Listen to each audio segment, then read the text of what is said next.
nós vimos aí, até este momento, a importância dos poluentes orgânicos. Nós sabemos agora que temos que ter um método analítico adequado para cada um desses poluentes orgânicos. Esse método ele tem que ter confiabilidade. E aí, quando eu estou falando em confiabilidade, eu estou falando em exatidão, estou falando em precisão, em seletividade, curva de calibração linear, estou falando aqui de recuperação, níveis de recuperação satisfatórios, ou seja, tudo está dentro dessa palavra que nós falamos de confiabilidade. Mas veja, eu posso ter um método extremamente confiável que atende a todos esses requisitos objetivos que são impostos para você ter um bom resultado, e ter um método que é tão poluente quanto aquela amostra que eu estou analisando. Ou seja, aqueles reagentes, os sólidos, reagentes líquidos, que eu estou manipulando no meu laboratório, gases que estão ali passando, eles podem ser um resultado da sua análise, até mesmo pior do que aquilo que você esteja investigando. Bom, isso é uma contradição, tá certo? Como é que você tem um laboratório que se propicia a analisar esses compostos, são poluentes orgânicos, e você tem como resultado um lixo extremamente tóxico? Essa contradição, ela incomodou há muito tempo no século XX, e vários cientistas procuraram resolver essa situação da melhor forma possível. Então, se vocês observarem aí, em 1991, já surgiu uma rota sintética alternativa, ou várias rotas sintéticas alternativas, para a prevenção da poluição. Então, os cientistas, por própria exigência da humanidade, começou a despertar muito para essa questão ecológica de preservação do meio ambiente, preservação do ser humano, tá certo? E aí começou a ingressar paulatinamente conceitos que hoje a gente olha assim e acha, claro, entende como óbvios, mas naquela época não eram ainda tão óbvios assim. Então, por exemplo, o conceito de sustentabilidade é a grande cortina onde a química verde está escondida. Ou seja, quando você fala em sustentabilidade, que é uma palavra importantíssima hoje, então você fala em sustentabilidade na indústria, é muito importante. A química verde veio dizer o seguinte, bom, para eu fazer essa sustentabilidade que a humanidade deseja e exige, nós temos que ter parâmetros aí muito claros para que isso seja verdadeiro, isso responda às exigências atuais. Então, a ideia de química verde surgiu nisso. Não foi uma ideia romanceada, né, de vamos criar uma química que não ataque o meio ambiente, uma química que não. A química verde ela veio com um propósito muito bem estabelecido, e nós vamos ver mais adiante.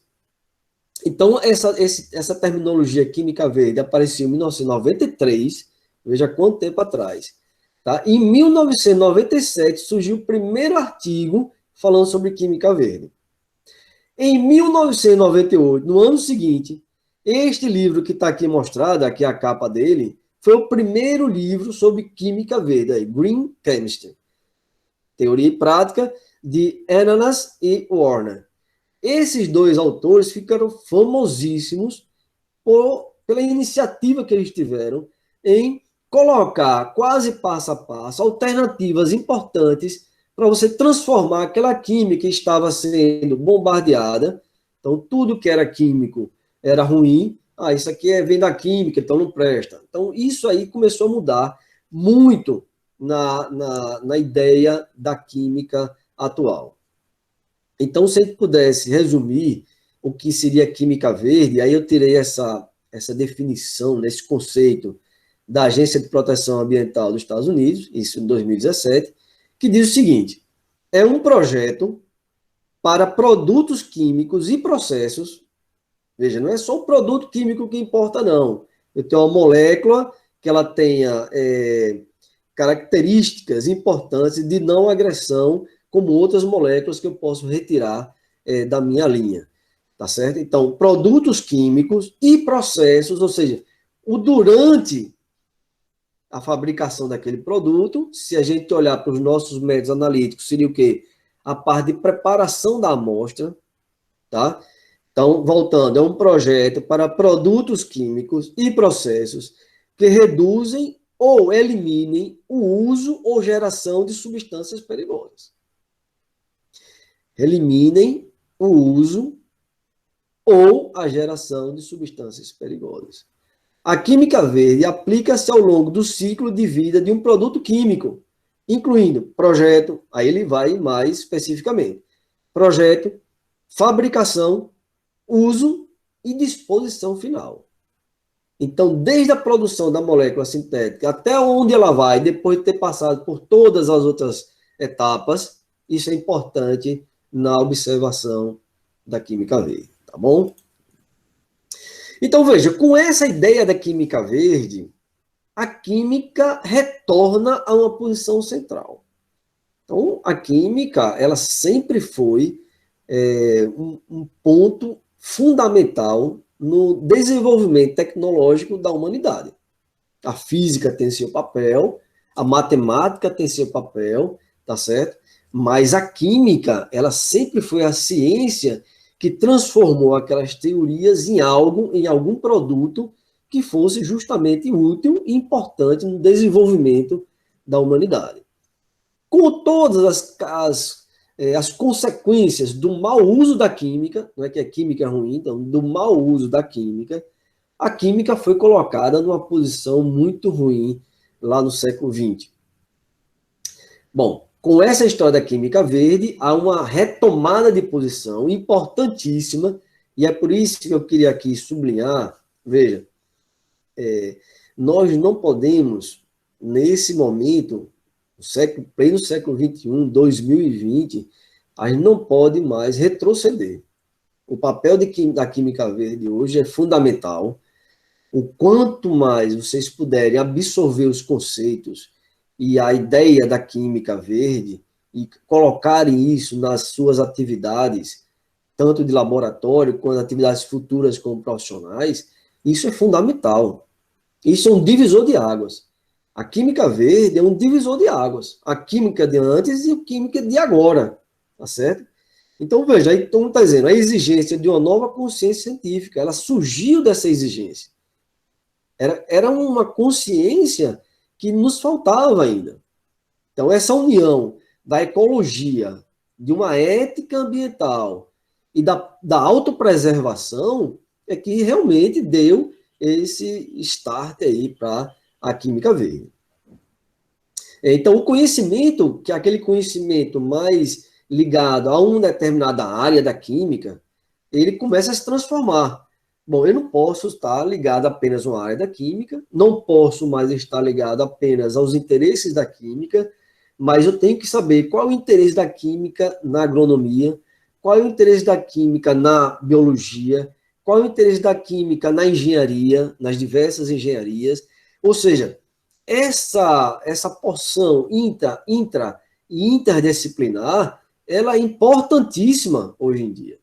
Então, a gente tem que abrir cada vez mais os horizontes para que a gente foque de maneira mais importante, mais condizente com a química verde. Então, a química é a ciência que produz novas substâncias e não apenas o conhecimento do mundo material existente. Ele não só quer dizer, o mundo funciona dessa maneira. Não. A gente produz também essas moléculas novas. E aí, diante dessa nova conjuntura da química verde, algumas áreas se salientaram. Tá? Aí eu distingo algumas aqui. A química sintética, claro, né, produção de novas moléculas, a catálise, para que isso aconteça de uma forma muito mais rápida, a biotecnologia, a nanoquímica. Veja, a nanoquímica é um setor estratégico importantíssimo. E as consequências dos nanomateriais, das nanomoléculas que estão presentes no ambiente, ainda é muito desconhecido. Tá? Então, é um campo abertíssimo isso aí. E um outro campo que está, dentre aqueles que se destacaram na química verde, está a química analítica, tá? Então, veja, a química analítica, ela passou a ter um nome um pouco mais específico quando você trabalha com a química analítica verde, utilizando os conceitos da química verde. Também ela passou a ser chamada de química analítica limpa, com métodos analíticos ambientalmente amigáveis ou procedimentos analíticos sustentáveis. São todas nomenclaturas importantes que um artigo ou outro, um livro ou outro adota, tá certo? Mas o termo química analítica verde, para mim, é aquele que mais representa a nossa química analítica mais avançada. E o que é que significa isso? Então, aqui está o conceito. O uso de técnicas e metodologias de química analítica que reduzam ou eliminem solventes, reagentes, conservantes e outros produtos químicos que são perigosos para a saúde humana ou para o meio ambiente. Tá? Então, as técnicas são importantes, as metodologias elas têm que ser modificadas para atender a essa redução ou eliminação desses compostos dentro do laboratório, permitindo análises mais rápidas, eficientes em termos de energia, sem comprometer os critérios de desempenho. Então, veja, nessa definição que está aí, nós temos uma série de elementos para a gente trabalhar, tá? No que diz respeito à química analítica verde. E a gente vai fazer isso aí. Então, nós percebemos que houve um salto entre a química analítica do século XX, aquela que tinha uma conotação importante de você, como eu falei anteriormente, de ter resultados confiáveis, com base na exatidão do método, na precisão, na sensibilidade, na seletividade, etc. E agora nós temos, além disso tudo, que aqui está o QA, tá vendo? De química analítica, além de termos tudo isso aqui, nós temos que acrescentar o quê? Algo a mais que simbolize, então, os avanços da química analítica verde, que é o custo da amostra, ela tem que ser considerado. Veja que nesse custo está envolvendo solventes, reagentes, equipamentos, etc. A velocidade com que você analisa, importantíssimo. Então, se eu passava 2 horas para fazer uma análise, é importante que se faça em alguns minutos essa mesma análise. A energia que é consumida, assim, antes não era importante quanto eu gastava de energia para ligar todos os equipamentos, manter esse laboratório funcionando. Na química analítica verde, a energia é um fator determinante e importante. E, logicamente, a gente não pode jamais agora prescindir do fator segurança. Então, o analista, antes, ele era visto como uma pessoa que não tinha tanta importância, porque o resultado analítico era mais importante. Então, o analista podia se expor tranquilamente àquelas substâncias tóxicas e não existia nenhuma proteção com relação a ele, ou a proteção era muito pouca. Então, quando você começa a colocar tudo isso como importante, você sai apenas da questão técnica, você envolve muito mais coisas. Então, aí você vê, como tem aqui embaixo, o analista e o ambiente passam a ser fatores determinantes na química analítica verde. Tá? Então, só para a gente fazer a linkagem, né, das etapas importantes de um resultado analítico, de um método analítico, como eu falei lá no início, nós partimos de uma amostra, tá? Existe uma amostra, seja ela uma amostra sólida, uma amostra gasosa, uma amostra líquida, uma amostra semissólida, existe uma amostra ali. Para isso, eu preciso ter critérios muito importantes, bem definidos de amostragem. Depois que eu faço a amostragem, o transporte é essencial, porque aquele analítico, que é o composto de meu interesse, ele não pode se perder entre a amostragem e o resultado final, tá? Isso é muito importante. Depois eu cheguei no laboratório, estou com a amostra no laboratório, fui precavido com relação ao transporte. Toda a amostra está preservada de forma devida. Cheguei no laboratório, eu tenho que ter agora a preparação dessa amostra para deixá-la em condições mais adequadas possíveis para fazer a medida, que é o passo seguinte que está aqui embaixo. E depois você faz a medida, que eu não falei aqui no caso do nosso caso específico, pólenes orgânicos, vai cair na cromatografia, e a partir dali de todo o processo cromatográfico, de separação cromatográfica que vai ocorrer, nós temos dados. E esses dados, eles precisam ser transformados em resultados, e estes resultados precisam ser interpretados de onde ele veio. Aí você faz o quê? O fechamento com a sua amostra. Tá? Quando você tem um resultado garantido, confiável, e você interpreta esse resultado no conjunto da sua amostra, que vem lá do início, aí você tem realmente seu trabalho executado de forma primorosa. Então, voltando aqui, preparação da amostra. Como eu falei e enfatizei anteriormente, a preparação da amostra ela tem alguns processos que estão envolvidos nela, como, por exemplo, a dissolução da própria amostra e a extração do analítico, dentre outros, claro, né? Bom, o que eu tinha aqui, nesse processo de preparação de amostra, era reduzir o consumo de energia, tá? Eu tenho que reduzir o consumo de solvente para atender a química analítica verde, a geração de resíduos, que é o meu lixo. Então, eu tenho que reduzir essas três coisas. Reduzir a energia, reagentes, sólidos e líquidos, e resíduos no final. Tá? E evitar o quê? As muitas etapas da preparação da amostra. Então, peguei, dissolvi, depois filtrei, depois passei no rotoevaporador, depois eu fiz uma separação numa coluna cromatográfica, não sei o quê. Essas etapas todas, elas precisam ser reduzidas o máximo possível. E outra coisa também é evitar reagentes tóxicos. Então, se eu tenho orgânulos clorados no meu método, eu preciso encontrar um jeito de modificar esse meu método e banir os orgânulos clorados do meu laboratório. Cada vez mais não é permitido o uso de orgânulos clorados, os clorofórmios, os formaldeídos da vida lá que estão chegando nos nossos laboratórios. Tetacloreto de carbono, tá certo? Então, esses daí a gente tem que, aos poucos, fazendo a modificação dos métodos, nossos métodos analíticos, para que eles estejam de acordo com a química analítica verde. Bom, e para isso, para reduzir isso, para evitar essas outras coisas, o que é que nós temos, então, como... que é que a gente vislumbra para que isso aconteça? Miniaturização dos processos.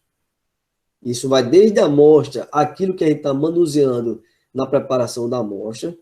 Automação, de forma que você evite cada vez mais manusear essas etapas. E, por fim, e a mais interessante, aquilo já que eu falei no início, a determinação direta. Ou seja, retirar de toda a forma possível a preparação da amostra.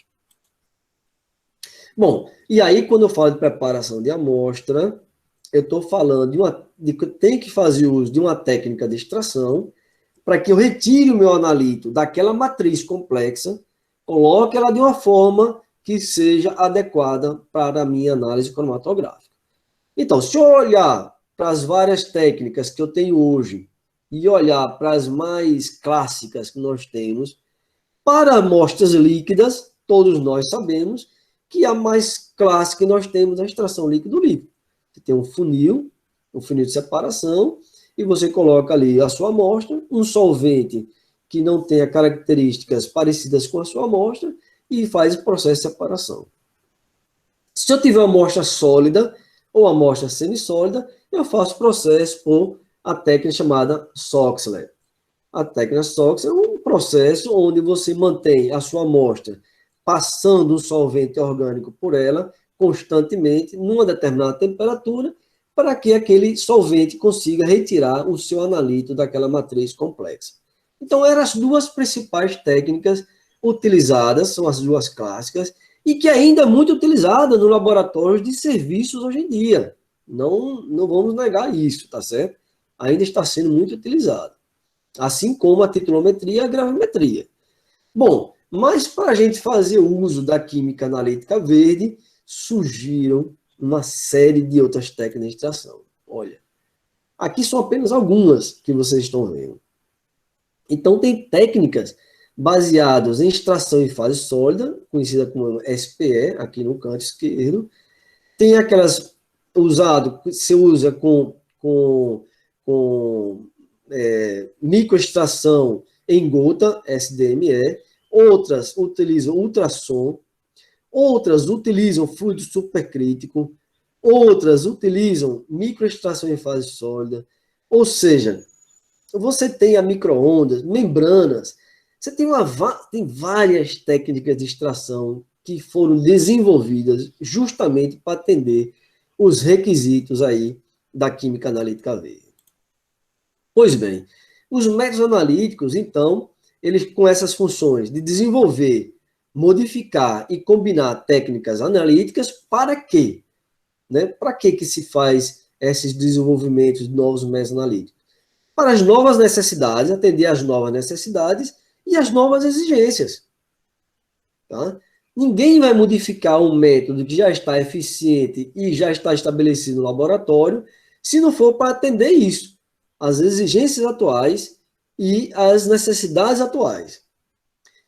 Com isso, eu ainda posso melhorar os métodos, aumentando a sensibilidade, diminuindo interferentes, obtendo especiação, ou seja, definindo quem é que realmente está atacando, diminuir os custos, que é muito importante hoje nos laboratórios, sobretudo os de serviço, e aumentar a velocidade, como eu já destaquei anteriormente, a velocidade de análise. Bom, em 1985, que disparou essa enxurrada de técnicas de extração, e foi justamente nesse período aí, nessa fase, né, de 1985 a 2020, que explodiram essas outras técnicas que vocês podem ver nos artigos que são publicados aí, as dezenas todas as semanas e as centenas todos os meses, tá certo? Então, as primeiras, datadas da década de 80 ali do século XX, extração do fluido supercrítico, MSPD, termospray, aquelas que fazem a ligação com a cromatografia líquida e espectrometria de massas, etc. Então, isso foi avançando com todas as outras técnicas até chegar às atuais, que estão aí cada vez mais em fase de desenvolvimento.